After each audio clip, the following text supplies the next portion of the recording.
I'm clearly not going to solve the problems of violence in America, but I do feel compelled to talk about violence in the aftermath of the horrible shootings in Oregon. That individual who did that, he was a student at my college. He was a student enrolled in my friend's class 5 years ago, and she noticed no warning signs about him. And I do feel compelled to talk about it so much that I brought it up with my students a couple days ago. I wanted to ask them, and the chief of police at my campus, he told us that these types of shootings are they're going up.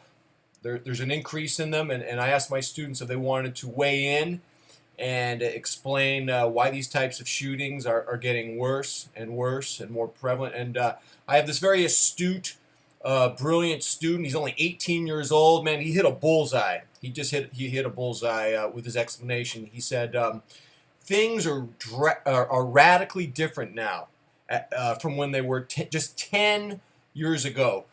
In fact, he used this language that really spoke to me. He said there's been a huge shift in the collective unconsciousness. And I think he's exactly right. There has been a shift, and it started a little over 10 years ago.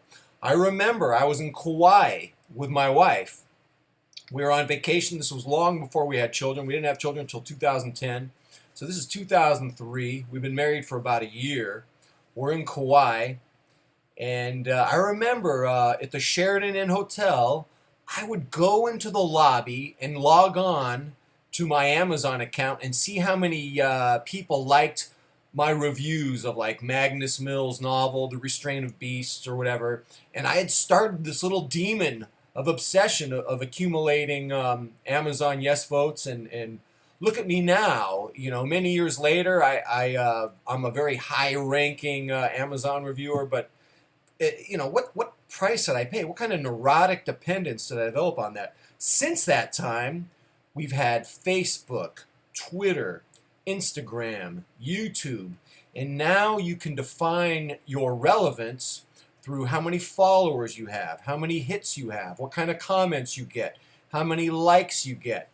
And so the collective unconsciousness has really changed from defining who we are and how relevant we are through real connections with real people to disappearing into a social media world where we get a false definition of ourselves, where we get a false relevance.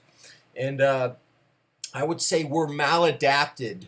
We're maladapted to using the new social metrics to define ourselves. It makes us go crazy in many ways. For one, the connection that we often feel on social media is very often a false one, or perhaps at the very best, it's imperfect. The other thing about social media is that there's really no give and take. There's no real reality check. You end up living in a bubble, and you become what David Brooks calls the big me, whereas you just assert your persona, your avatar, or whatever it is, into the public media sphere, and you control who you are, and you create a very false world. You're kind of like you're like Oz on a big screen when you're just some little dude, shifting the gears behind that stinky curtain. The other thing that's very dangerous, and I can tell you this from personal experience, is something I have to watch, is that when you start to rely on these metrics of social media to define your relevance, it becomes an addiction. And one thing I could just guarantee you, if my followers on YouTube were to go from 1,000 to 10,000, I would be happy. But I guarantee you there would be just a brief spike in happiness from getting 10,000 followers. And then I would be miserable again. I go, well, how come I don't have 20,000 followers? How come I don't have 50,000? I am convinced that it's a fool's errand, that no number, no matter how huge, will satisfy you. And I think we can explain that with a principle. I think it's in a book. I can't remember the name of the writer. It's called The Greening of America. It was published in the late 1970s. It was about money, and it's quoted in Lawrence Shames' book, The Hunger for More, a 1980s publication, which is also out of print. And there's a principle, I think, that will explain our addiction to getting hits and getting followers on social media. And it's called impoverishment through substitution. And what the theory says is we have basic human needs, like a sense of belonging, a sense of distinction. And when these basic human needs, such as belonging and personal distinction, aren't met, we seek out inferior substitutes. For example, getting lots of followers on your YouTube channel, or lots of yes votes on Amazon, or lots of followers on Instagram and Twitter and all that stuff. And what happens is, the more you fill that void with these inferior substitutes, the worse the void becomes. The worse the void becomes, the more compelled you are to continue using these false substitutes. It's completely insane, and it really does make you lose contact with reality. And as I think of the killings in Sandy Hook, Santa Barbara, South Carolina, more recently Oregon, we can say that these young men were clearly socially maladjusted.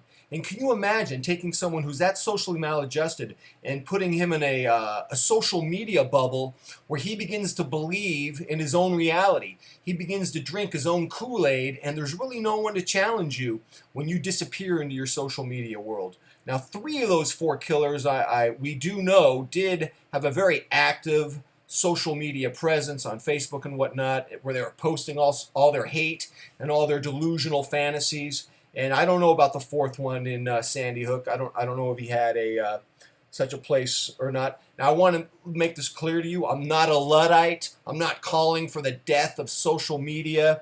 Social media does a lot of good things. I just read this morning on theatlantic.com that a Kickstarter campaign has funded over $1 million for Syrian refugees.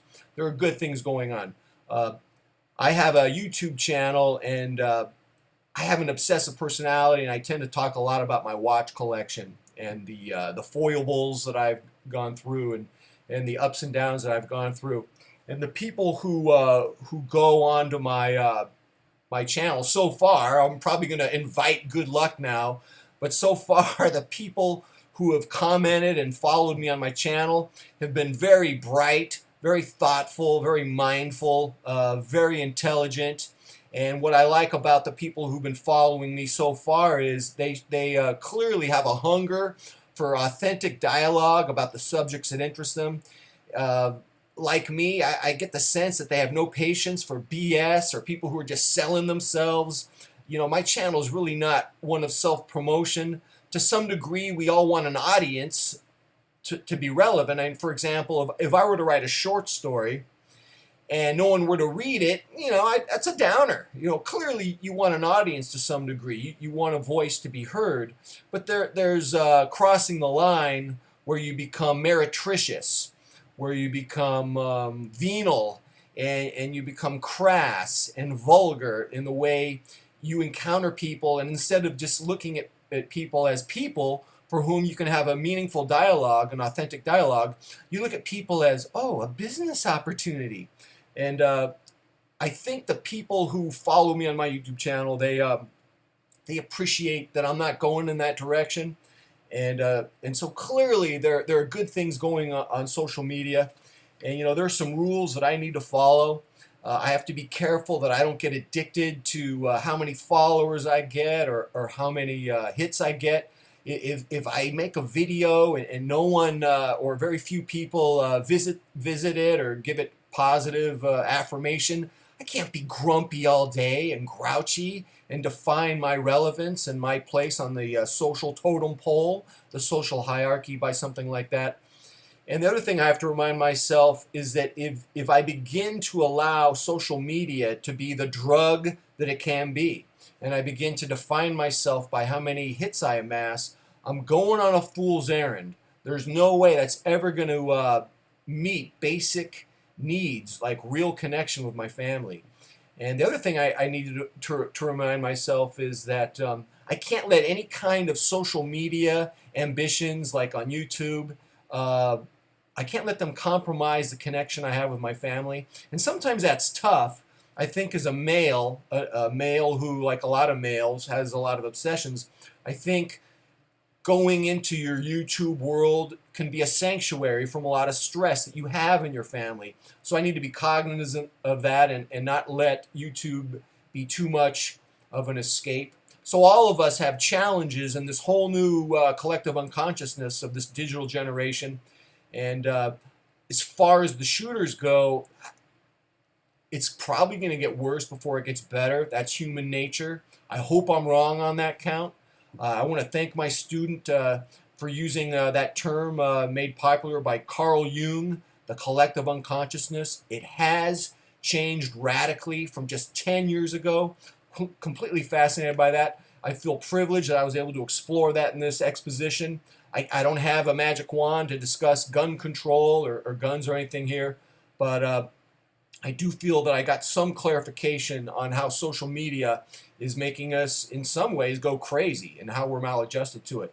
And if you have any comments, I'd be interested to hear what you have to say. And until next time, I am out.